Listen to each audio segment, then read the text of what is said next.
In this video, we will discuss the early years of the Cold War, a period of intense rivalry between the United States and the Soviet Union. These two countries will go from allies to enemies very quickly as tensions rise following Soviet expansion into Eastern Europe and American nuclear superiority. The Yalta Conference was a meeting of three World War II allies: U.S. President Franklin Roosevelt, British Prime Minister Winston Churchill, and Soviet Premier Joseph Stalin. The trio met in February of 1945 in the resort city of Yalta, located along the Black Sea coast of the Crimean Peninsula. The Big Three Allied leaders discussed the post-war fate of defeated Germany and the rest of Europe, the terms of Soviet entry into the ongoing war in the Pacific against Japan, and the formation and operation of the new United Nations. In one of the most famous speeches of the Cold War period, former British Prime Minister Winston Churchill condemns the Soviet Union's policies in Europe and declares an Iron Curtain has descended across the continent. Churchill's speech is considered the opening of the Cold War. The Iron Curtain was the political boundary dividing Europe into two separate blocks. The Western Bloc represented countries that were either NATO members, neutral, or allied with the United States. The Eastern Bloc represented countries that were connected or influenced by the Soviet Union. The Eastern Bloc nations represented a buffer zone that Stalin wanted to keep the West from invading the Soviet Union. During World War II, the United States and the Soviet Union fought together as allies against the Axis powers. However, the relationship between the two nations was a tense one. Americans had long been weary of Soviet communism and concerned about Russian leader Joseph Stalin's tyrannical rule of his own country. For their part, the Soviets resented the Americans' decade-long refusal to treat the U.S.S.R. as a legitimate part of the international community, as well as their delayed entry into World War II, resulting in the death of tens of millions of Russians. After the war ended, these grievances ripened into an overwhelming sense of mutual distrust and hostility. Post-war Soviet expansionism in Eastern Europe fueled many Americans' fears of a Russian plan to control the world. Meanwhile, the U.S.S.R. came to resent what they perceived as American officials' aggressive talk, arms buildup, and interventionist approach to international relations. In such a hostile atmosphere, no single party was entirely to blame for the Cold War. In fact, most historians believe it was inevitable. The Potsdam Conference, held from July 17 to August 2, 1945, was the last of the Big Three meetings during World War II. It was attended by Premier Joseph Stalin of the Soviet Union, the new American President Harry Truman, and Prime Minister Winston Churchill of Great Britain. He was replaced on July 28 by his successor, Clement Attlee. On July 26, the leaders issued a declaration demanding unconditional surrender from Japan, concealing the fact that they had privately agreed to let Japan retain its emperor. Otherwise, the conference centered on post-war Europe. Truman officially recognized the Warsaw government in Poland. The Big Three discussed the military administration of Germany and arrived at various agreements on the German economy. All of Germany would be treated as a single economic unit, despite being divided into 4 zones. War criminals would be brought to trial. Stalin's request to define the Polish-German border was put off until the peace treaty, but the conference accepted his transfer of land from Germany to Poland. Although post-war Europe dominated the Potsdam agenda, the war in the Pacific lurked off stage. Truman received word of a successful atomic bomb test soon after he arrived at Potsdam. He told Churchill the news but mentioned a new weapon only casually to Stalin. Truman continued to solicit Stalin's assistance against Japan, but he knew that if the bomb succeeded, Russian help would not be needed.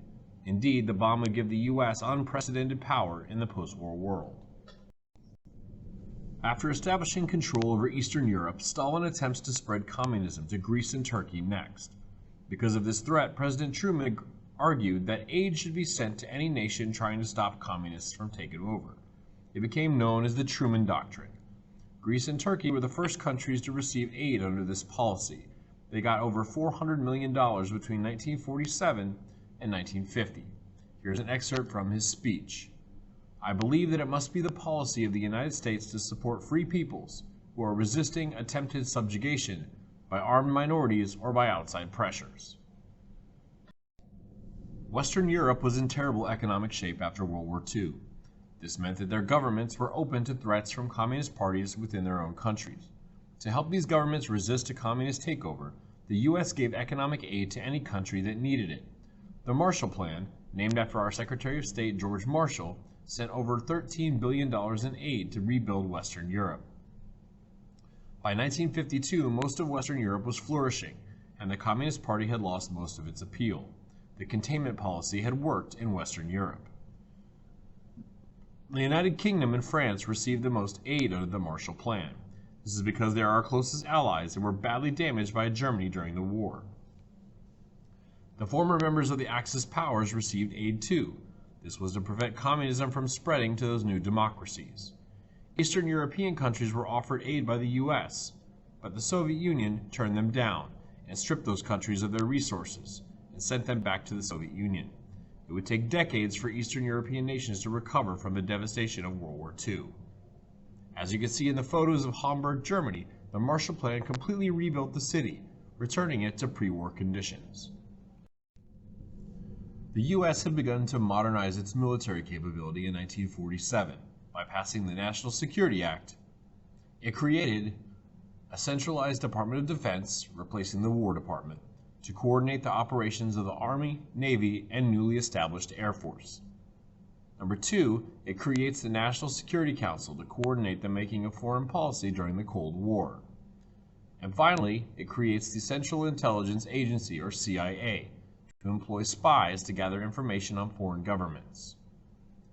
The next year, the Selective Service System established a peacetime draft.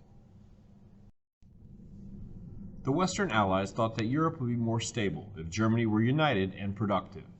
They combined their zones and created the new country known as West Germany.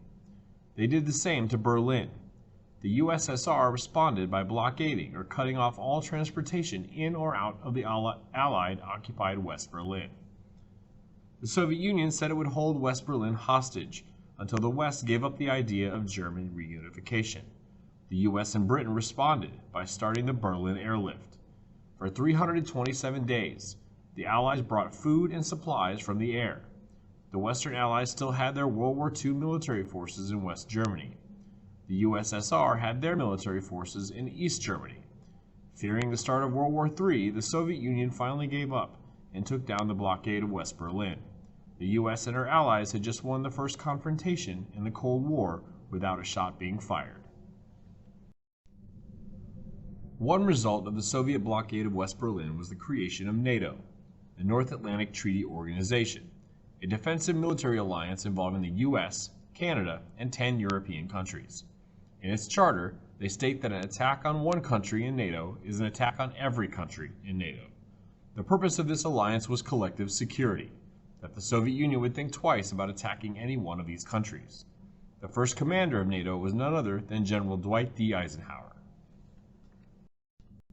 After the Japanese invasion of China, the Chinese Communist Party began working on strengthening their influence in the rural areas of China, gaining support from the peasant population. Throughout the war, the popular support for the communists began to increase.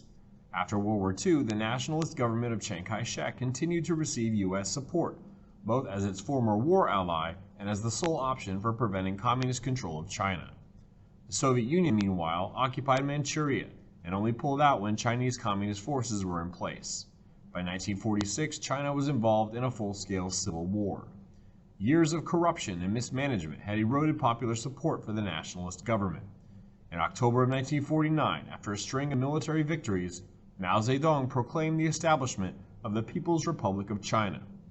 Chiang Kai-shek and his forces fled to Taiwan to regroup and plan to retake the mainland.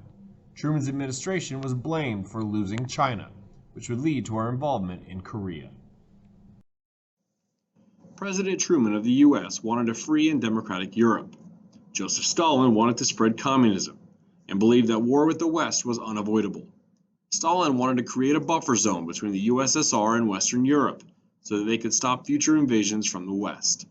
He installed communist governments in the countries of Eastern Europe, shown on the map, and controlled them. These are known as satellite nations, countries that depended on and were dominated by the U.S.S.R. Truman knew he had to do something about the Soviet threat and created a policy of containment to stop the spread of communism to other countries. This will be the official policy towards the spread of communism throughout the entire Cold War. This will be the reason why we get into two major wars.